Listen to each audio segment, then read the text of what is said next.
दिवस की श्रृंखला में आप सभी का स्वागत है। आज का हमारा टॉपिक है इंटरनेशनल एपिलेप्सी डे। तो इस वीडियो में मुख्य तौर पर हम चर्चा करेंगे इस डिसीज से जुड़ी हुई जो भी महत्वपूर्ण परीक्षा उपयोगी जानकारी होगी उसके बारे में। इसके अलावा आपको बता दें, इसी वीडियो में हम जानेंगे कि आखिर क्या होती है एपिलेप्सी, उसके सिम्टम्स क्या हैं और उससे जुड़े हुए जो भी विविध तथ्य हैं उन सभी के बारे में। तो यहाँ पर सबसे पहले आपको बता दें, इस वर्ष यानी 2026 में इंटरनेशनल एपिलेप्सी डे सेलिब्रेट किया जा रहा है 8 फरवरी को।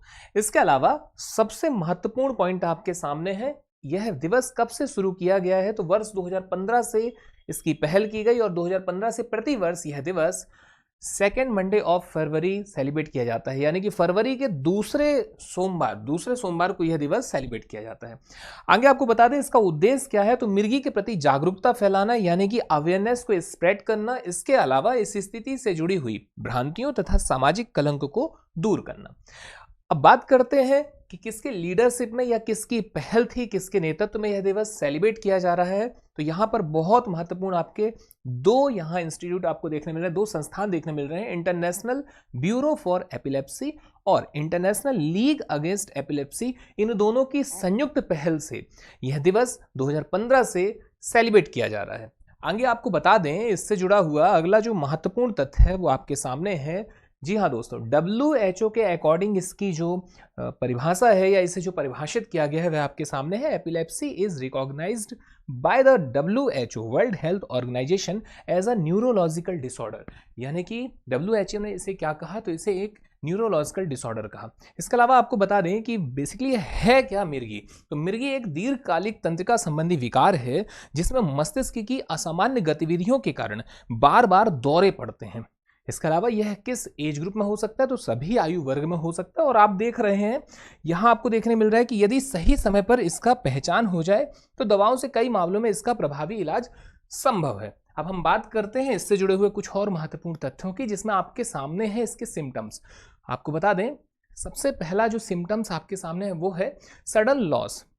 आप देखेंगे एकदम अचानक बेहोशी जैसी स्थिति आपको देखने मिलेगी।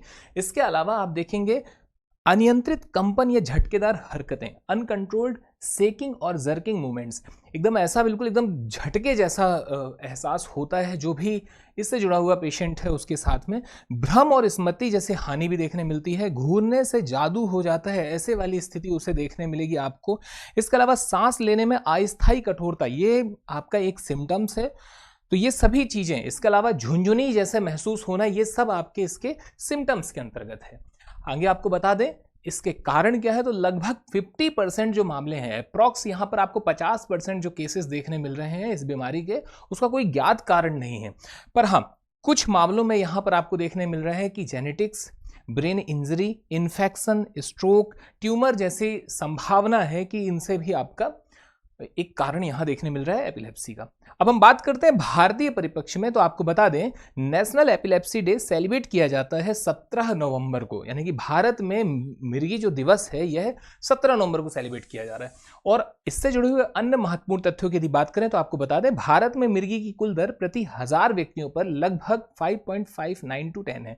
तो इतना जो है आपका ये 1000 व्यक्तियों पर आपको ये देखने मिल रहा है। और भारत में 1 करोड़ से अधिक मिर्गी के लगभग मरीज हैं, जो हमारी कुल जनसंख्या के लगभग 1% से अधिक है। और अब हम बात करते हैं हमारे महत्वपूर्ण प्रश्न की। प्रश्न है आपका, अंतर्राष्ट्रीय मिर्गी दिवस यानी कि इंटरनेशनल एपिलेप्सी डे कब सेलिब्रेट किया जाता है। ऑप्शन आपके सामने है, इसका करेक्ट आंसर है ऑप्शन सी, यानी कि फरवरी के दूसरे सोमवार को। अगला क्वेश्चन है, अंतर्राष्ट्रीय मिर्गी दिवस पहली बार कब सेलिब्रेट किया गया। इसका करेक्ट आंसर है ऑप्शन बी, यानी कि 2015 को। और अगला क्वेश्चन आपका आपके सामने है, मिर्गी यानी एपिलेप्सी आपका किस अंग से संबंधित रोग है। इसके ऑप्शन आपके सामने है, आप कमेंट के माध्यम से इसका आंसर बताइए। धन्यवाद, जय हिंद, जय भारत।